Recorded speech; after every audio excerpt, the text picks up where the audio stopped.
Assalamualaikum warahmatullahi wabarakatuh. Selamat pagi pemirsa. Kali ini saya akan berbicara mengenai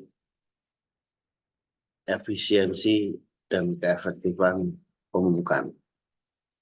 Bapak dan Ibu petani kelapa sawit, pemupukan merupakan hal yang sangat vital. Satu, sangat mempengaruhi produktivitas kelapa sawit, dan yang kedua, harga yang mahal kadang sulit didapat. Oleh karena itu, kita dalam penggunaannya harus pas, harus seefektif mungkin dan seefisien mungkin. Oleh karena itu, faktor-faktor apa yang mempengaruhi harus kita lihat.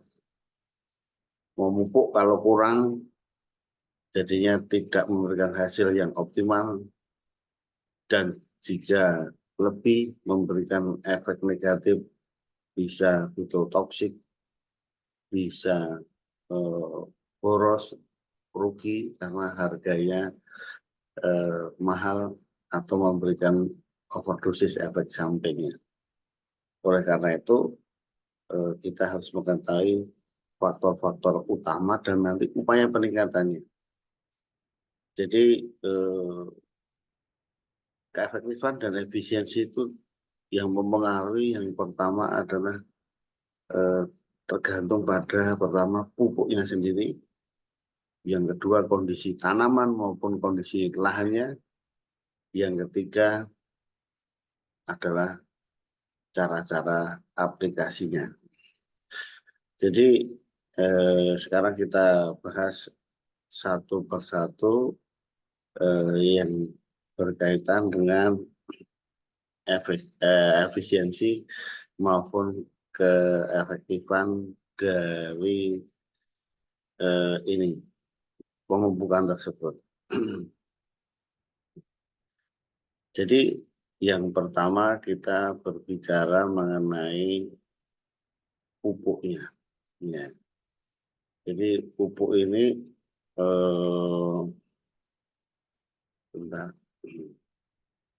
tergantung pada apa jenis pupuknya. Nah, ini kami menggambarkan beberapa saja ya contoh. Jadi kalau kita memupuk jenisnya tidak tepat, itu juga akan mempengaruhi efisiensi, banyak yang hilang. Contohnya harusnya yang slow release ini diberikan yang responnya cepat. Kemudian harusnya contohnya di tempat tersebut, contohnya yang lebih tepat urea ternyata diberikan ZA. Nah, ini jadi pemilihan pupuk, jenis pupuk sangat menentukan efektivitas dan efisiensi pemupukan. Kemudian yang kedua yang akan kita bahas, kalau ini kan kalau pupuk kan tergantung pada pabrikan dan pengetahuan kita tadi. Kemudian yang kedua, itu kita harus melihat kondisi lahannya, nah, topografinya, kemudian kondisi gulmanya, kualitas tanahnya yang sudah menurun. Nah, itu. Jadi kalau topografinya miring, itu tentunya nanti banyak yang hilang. Ini harus diperhatikan tekniknya. Ya, contohnya di poket, di gulut, dan sebagainya. Kondisi gulma yang masih semak nanti akan memberikan persaingan unsur hara. Jadi yang diserap tanaman utamanya lebih rendah. Kemudian kualitas tanahnya sudah menurun, bahan organiknya sudah terlalu rendah. Kemudian faktor aplikasi juga menyebabkan mempengaruhi nilai keefektifan maupun efisiensi tadi. Nah, ini ada memupuk harus melihat curah hujan. Memupuk nggak boleh di tempat yang sudah kering kerontang.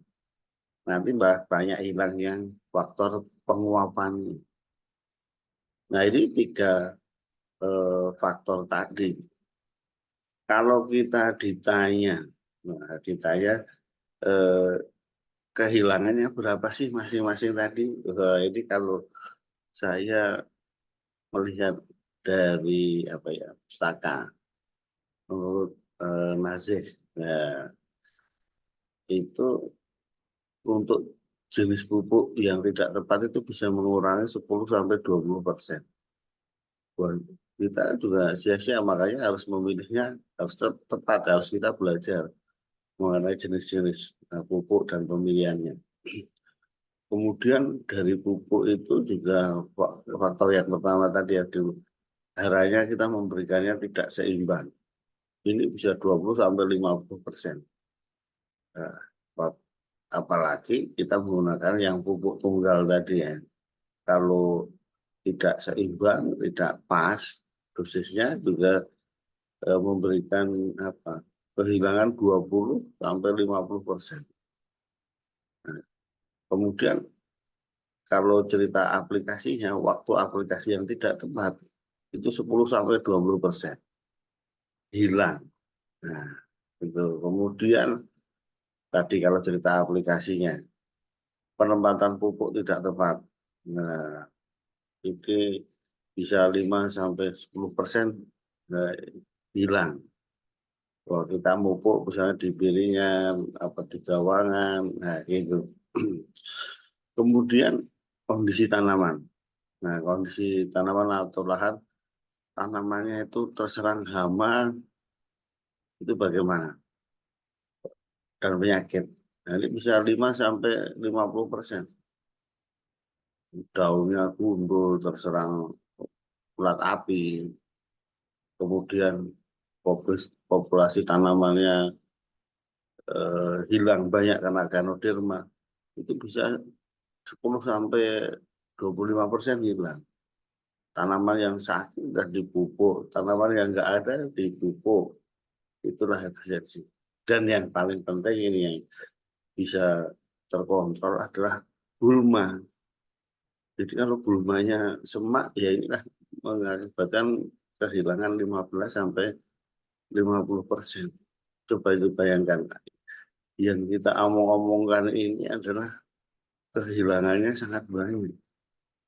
Jadi yang sudah mahal, nanti banyak yang tidak terserap, malah hilang, ataupun diserap gulma ini tadi. Nah, kemudian yang terpenting adalah kita sudah tahu filosofi kehilangannya di mana dan besarnya. Selanjutnya, nah, upaya peningkatannya gimana?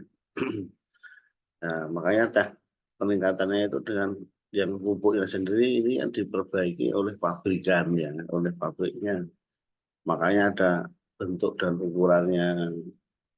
Kemudian pupuk majemuknya sekarang sudah banyak misalnya. Kemudian komposisi haranya ditambah, misalnya ditambah TE, ditambah MG. Kemudian tadi yang kita bilang utama, dengan slow release fertilizer. Jadi atau control release fertilizer dengan efisiensi tinggi. Nah, itu perbaikan. Nah, pupuk terbaru harusnya sudah memikirkan yang seperti itu. Kemudian untuk efektivitas dan efisiensi tinggi tadi, perbaikan kondisi lahan dan tanaman. Ya. Jadi sarana jalannya mulus, aksesnya, kemudian tanahnya, kondisi tanahnya ya kondisinya bagus, selain bahan organiknya bagus tadi, ya juga eh, apa namanya dirawat, eh, konservasi apa namanya tanah dan airnya dilakukan supaya tidak kekeringan. Nah, gitu. Kemudian yang paling sering adalah pengendalian gulma supaya tidak terjadi persaingan nutrisi. Kemudian manajemen pelepahnya.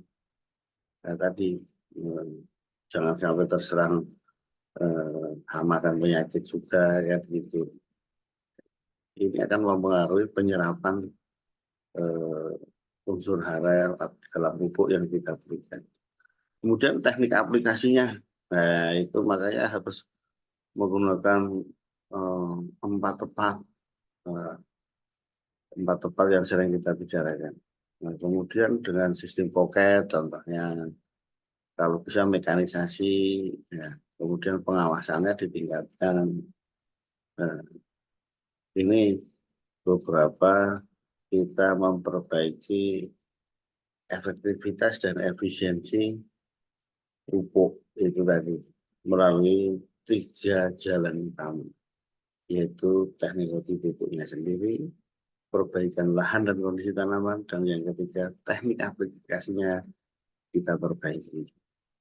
Demikian pemirsa, mudah-mudahan itu bisa menambah keefektifan atau efektivitas dan efisiensi pemupukan kelapa sawit pada khususnya.